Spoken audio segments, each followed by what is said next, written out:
Good morning Good morning สบายดีพี่น้องทุกคนในเช้าวันใหม่เนาะได้มีโอกาสมีชีวิตมีลมหายใจแต่ละวันก็ได้รับการสอนจากองค์พระวิญญาณบริสุทธิ์ผ่านพระคำของพระเจ้าแล้วก็ผ่านสถานการณ์ของชีวิตวันนี้ถ้อยคำของพระเจ้ามาถึงชีวิตส่วนตัวก็อยู่ในมัทธิวบทที่6 ข้อ 10ที่พระเยซูสอนสาวกในการอ้อนวอนในการอธิษฐานในพระคัมภีร์บอกว่าพระองค์สอนให้สาวกในการทูลต่อพระองค์ขอโปรดประทานอาหารประจำวันให้แก่ข้าพระองค์ทั้งหลายในกาลวันนี้ In English the Lord Jesus taught his disciples how to pray give us our daily bread เป็นอย่างจ้องเว้าถึงอาหารประจำวันแบบวันต่อวันมันหมายถึงว่าจังได daily bread represent trusting in Jesus day by day Jesus is the living bread การอาหารนี่เว้าถึงเนาะมันมีสองรูปแบบเป็นอาหารฝ่ายวิญญาณและอาหารฝ่ายร่างกายพระเยซูบอกว่าในโยฮันว่าเฮานี่แหละเป็นอาหารทิพย์แห่งชีวิตภาษาอังกฤษว่า living bread ในวันที่ผ่านมาเฮาอาจจะอิ่มจะเต็มเฮาอาจจะฮ้อนหนเฮาอาจจะตื่นเต้นเฮาอาจจะมีท่าทีหัวใจที่บริสุทธิ์ถูกต้องยำเกรงพระเจ้าบ่ว่าจะเป็นเรื่องความผูกพันระหว่างในครอบครัวผัวเมียสามีภรรยาลูกเต้าการรับใช้แห้งจูงใจอาจจะถูกต้องในวันที่ผ่านมาแต่สำหรับวันนี้เด้พระองค์สอนเฮาในการที่จะไว้วางใจกับพระองค์วันต่อวันเพิ่งในพระองค์วันต่อวันการฮ้อนหนการเดินกับพระเจ้าการยำเกรงกับพระเจ้าการเชื่อฟังพระเจ้าหรือใจของเฮาที่มีต่อพระเจ้าต่อพันธกิจการงานของพระองค์ต่อซึ่งกันและกันแม้แต่ต่อผัวต่อเมียต่อลูกต่อคนใกล้เคียงเนาะเป็นเรื่องวันต่อวันนี้ก็พระวิญญาณบริสุทธิ์แต่ใจอันนี้เว้าความเป็นจริงเพราะว่าก็ได้มีโอกาสได้ที่จริงแล้วก็ได้มีโอกาสที่อธิษฐานกับภรรยาเป็นประจำอยู่แล้วเนาะแล้วก็อธิษฐานอ่านพระคัมภีร์มื้อเช้านี้ก็ได้อธิษฐานใน1โครินธ์บทที่13ข้อ4 5ข้อ8เกี่ยวกับเรื่องความรักอธิษฐานแล้วก็กอดแล้วก็อธิษฐานแล้วก็อธิษฐานเพื่อกันและกันและครอบครัวเพื่อลูกเพื่อคริสตจักรแล้วก็บอกหักภรรยาแล้วก็มันมีสันติสุขอีกแบบหนึ่งเพราะว่าบอีหลีและแบบบ่ได้บอกเป็นประจำแต่แบบจะถือการสัมผัสอยู่ในภายในแล้วก็จะเว้าออกมาเป็นมันเป็นความหักจริงใจแต่ว่าความหักห่วงใยนี่มันก็มีอยู่แล้วในหัวใจแต่ว่าจะเว้าออกมานี่จะบ่แม่นทุกครั้งแต่มันจะเป็นช่วงเป็นระยะแล้วบ่จำเป็นต้องท่าวันวาเลนไทน์เนาะก็ได้กอดแล้วก็ได้บอกหักภรรยาฉะนั้นวันนี้พี่น้อง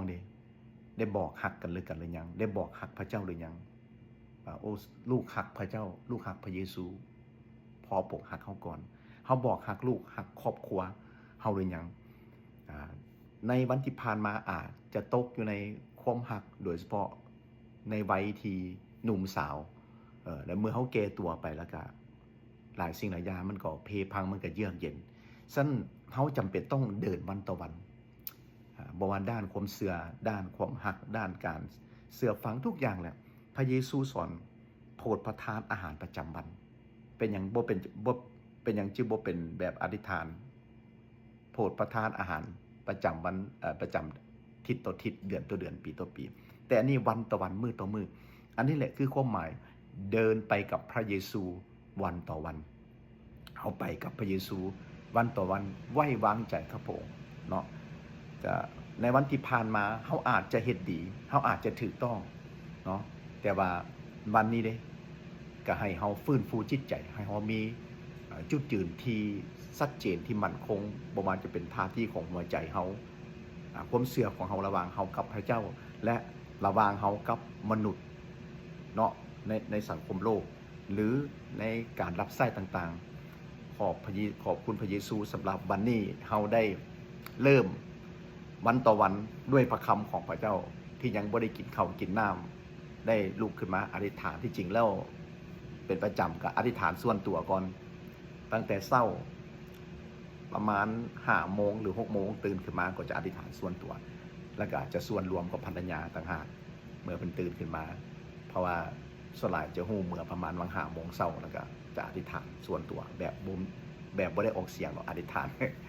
อยู่ในใจแล้ววันนี้ก็ตื่นขึ้นมาแล้วก็ประมาณมันขึ้นกับสถานการณ์เนาะมันเดือน7-8 โมงเช้าก็มารวมกับภรรยาฉะนั้น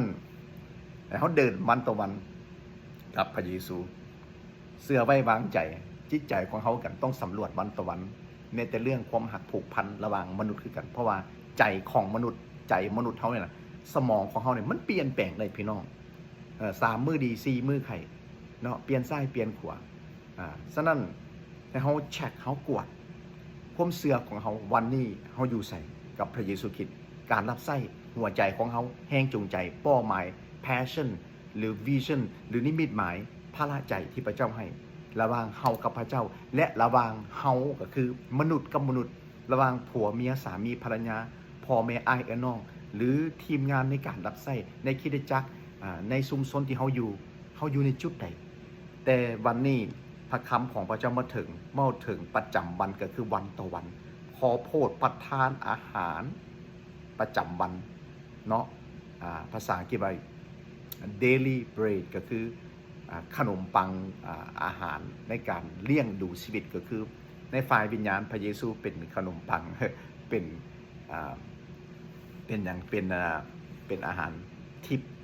ภาษาลาวเป็นว่าเป็นอาหารทิพย์ที่มาจากสวรรค์เนาะที่มาจากเบื้องถึงภาษาอังกฤษว่า living กับคือความหมายที่มีชีวิตอยู่เนาะขอบคุณพระเจ้าสำหรับพระคำของพระเจ้าในเช้านี้เนาะพระเยซูนี่เด้เว้าอยู่ในโยฮันบทที่6ย้อนบทที่6ข้อ47เนาะ48ว่าเฮาเป็นอาหารทิพย์ของชีวิตแล้วข้อ54บอกว่าผู้ที่กินเนื้อตัวดื่มเลือดของเขาจะมีชีวิตตลอดไปเป็นนิจเนาะอันนี้กำลังเว้าถึงการเสื่อไว้วางใจในพระเยซูเนาะขอบคุณพระเจ้าโยฮันย้อนบทที่6ข้อ35พระเยซูตรัสว่าเฮาเป็นอาหารทิพย์แห่งชีวิตโอเคอันนี้คือสิ่งหนึ่งผู้ที่มาหาเฮาจะบ่อยากเข้าและผู้ที่ไว้วางใจในเฮาจะบ่หิวน้ำจักเถื่อพระองค์กำลังเว้าถึงความอิ่มเต็มอยู่ในภายในขอบคุณพระเยซูเนาะฉะนั้นบัดนี้ขอให้เฮาได้ดื่มกินก็คือการไว้วางใจกับพระเยซูขอความหักสันติสุขพระวิญญาณบริสุทธิ์ของพระเจ้าเติมเต็มในชีวิตของพวกเขาให้เฮาติดสนิทให้เฮาไว้วางใจกับผงวันต่อวันมื้อต่อมื้อหัวใจของเฮาสมองของเฮาความเชื่อของเฮาและความผูกพันที่เฮามีอยู่ในครอบครัวเงินสารบ้านซองผัวเมียสามีภรรยาลูกเต้าแม้แต่บางครั้งการอยู่ร่วมกันผัวเมียสามีภรรยาเฮาก็บ่แม่นว่าจะถูกต้องปรองดองกันแบบทุกมื้อทุกวันแบบทราบซึ่งมันก็จะมีช่วงที่อาจจะมีคำถามจะมีช่วงที่มันอาจจะขัดเคืองใจกันจะมีช่วงที่บ่เข้าใจกันจังซั่นการเดินวันต่อวันในด้านของความเสื่อวันต่อวันในด้านของความผูกพันการเป็นผัวเป็นสามีเป็นแม่เป็นพ่อเป็นลูกเป็นอ้ายเป็นน้องเป็นผู้รับใช้อยู่ในหน้าที่ตำแหน่งใดก็ตามมันเป็นเรื่องสำคัญเป็นเรื่องจำเป็นวันต่อวันกับพระเยซูขอพระเยซูได้รับเกียรติอยากหนุนใจพี่น้องให้เขากวดท่าทีของหัวใจของเขากวดความเสื่อของเขากวดเบิงเช็คเบิงการแห้งจูงใจของเขาในวันที่ผ่านมาอาจจะถูกต้องอาจจะห้อนทนอาจจะบริสุทธิ์วันนี้ดิเขามีท่าทีแบบใดต่อพระเจ้าเขามีท่าทีแบบใดต่อผัวต่อเมียต่อลูกต่อครอบครัวต่อสมาชิกในคริสตจักรหรือเพื่อนมิตรสหายที่ อยู่อ้อมข้างอ้อมแอวหรือทีมงานหรือคนที่เขาทำงานด้วยเนาะเอากวดขอให้พระองค์ประทานใจบริสุทธิ์ใจทอมจิตวิญญาณที่ยอมจำนนเสื่อฟังเติมเต็มถ้าผู้ใดยังบ่ได้ก็ขอพระองค์เติมเต็มในหัวใจของเขาเพื่อเขาจะเป็นตัวแทนของพระเยซูเป็นแสงสว่างเป็นเกลือและแสงสว่างเพื่ออย่างเพื่อจะส่งต่อพระพรแก่คนต่อไปขอพระเยซูได้รับเกียรติเนาะวันต่อวันกับพระเยซูเอเมนเอเมนพระเยซูได้รับเกียรติเอเมน